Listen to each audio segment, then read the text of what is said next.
Radio 13 Televisión presenta la entrevista con Javier Solórzano. ¿Y dónde estaba en esos tiempos usted, Juanita?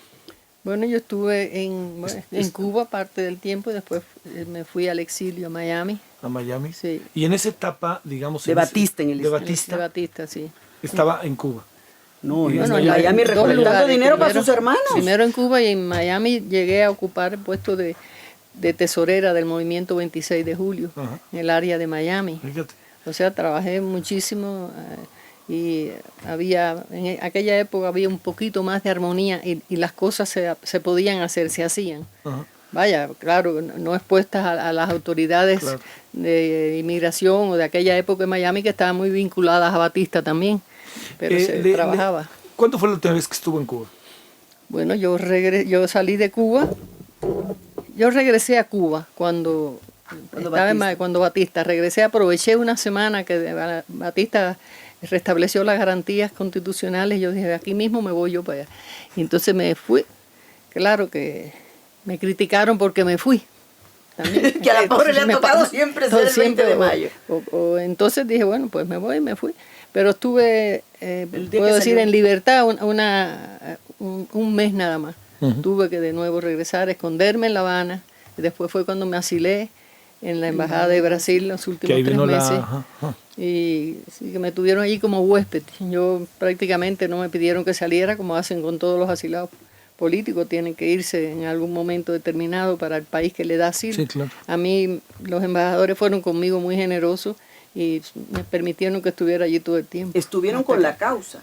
Y después ellos se desencantan. ¿Y quién le iba a decir a Juanita que aquellos mismos que la protegieron en los últimos meses del 58 Ujú. son los que le traen, ella, Virginia Leitao, le trae la propuesta de la CIA 2 años después? Sí.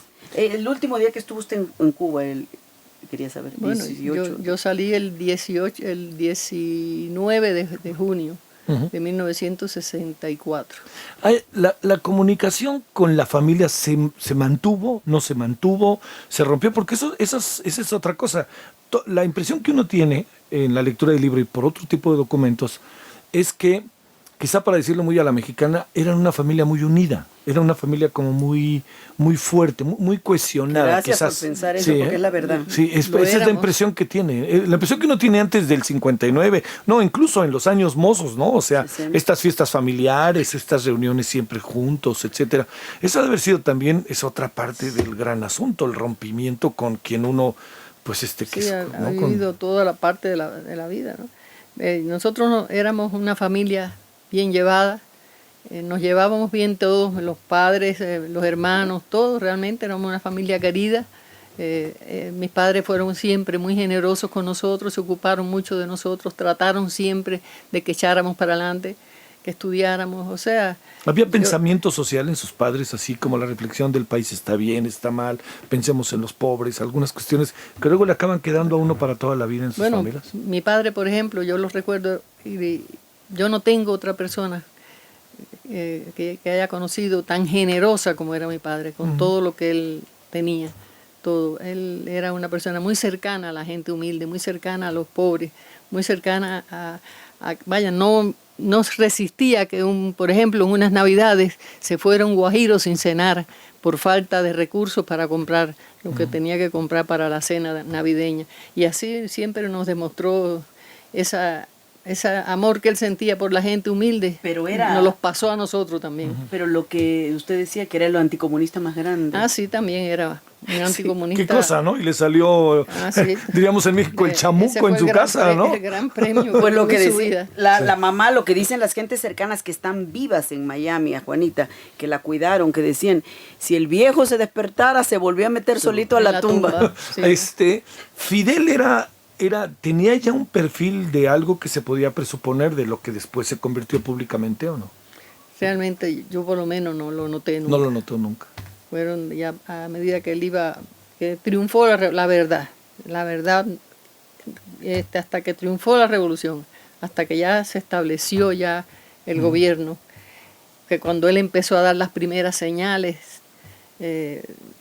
vaya que aquello no era lo que nosotros queríamos, nosotros el pueblo cubano me refiero, ni nadie quería para Cuba, fue hasta ese momento que realmente empezamos a dar cuenta que había gato encerrado, ¿no?, en todo aquel proceso, y cada vez que él decía algo, por ejemplo, a mí siempre me impresionó, que nunca se me ha olvidado unas palabras de él cuando triunfa la revolución, en uno de los tantos discursos, dijo que Cuba sería tan cubana como las propias palmas. Digo, fenómeno, esto es lo que queremos, que Cuba, que haya pan con libertad, pan sin terror para todos los cubanos, fenómeno, eso es lo que queremos. O sea, cada frase de él, cada discurso de él nos entusiasmaba más a unirnos a aquella revolución y a luchar por ella.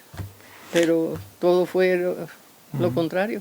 Ahí realmente yo, personalmente, fue cuando ya, antes pensaba que lo acusaban de comunista, que lo acusaban de esto, de lo otro, pensé que pura propaganda y puro deseo de fastidiar y de inventar, eran sus enemigos naturales. Entonces, pero realmente fue verdad.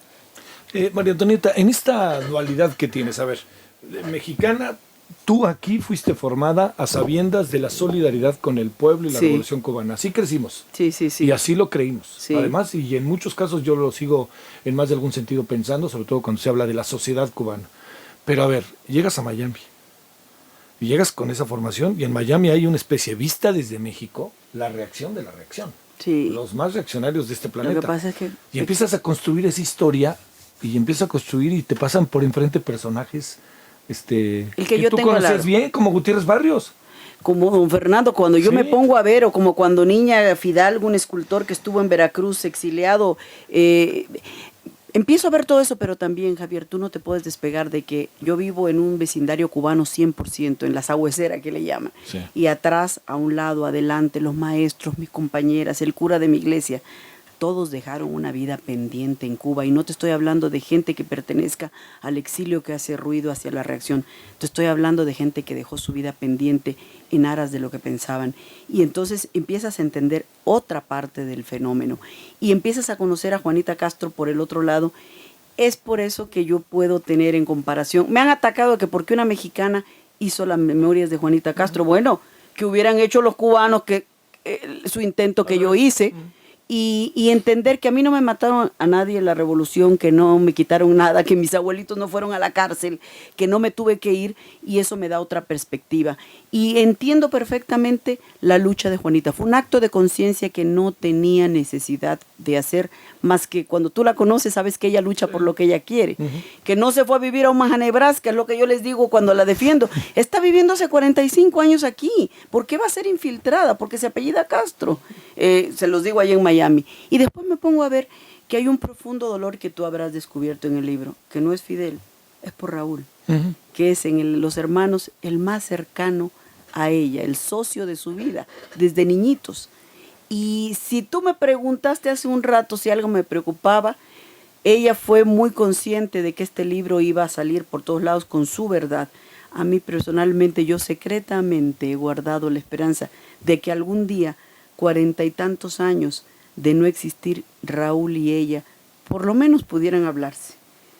Y después de esto, yo no sé. Van 45 años que no se hablan. No, más, ellos no se hablan desde el 18 de junio de 1964, que es uno de los capítulos que a mí me dolió más escribir. Sí, Cuando ella va, ella sabe que se va a ir, y se abrazan porque el pasaporte no se lo habían dado, y ella entraba a casa de Raúl y de Vilma Spring como Pancha por su casa, y entra por una parte y lo abraza, y ella sabe que se está despidiendo de él. Mira, a mí me conmueve ese momento porque yo tengo a mi hermano Raimundo a quien idolatro, y ponerme en ese punto me es muy difícil. Siempre mantuve la secreta esperanza de que ellos pudieran hablar hasta antes de este libro. Y yo se lo dije. ¿Lo mantienes? No. ¿No? Yo solo quiero pensar que alguien de entre ese entorno Castro, donde yo sé que su nombre se borró, como la cortaron de las fotos, donde la segunda generación no pronuncia el nombre de Juanita, donde la tercera generación a quien he conocido en España, hay algunos que dicen la tía rebelde, pero no mencionan el nombre de Juanita, absolutamente.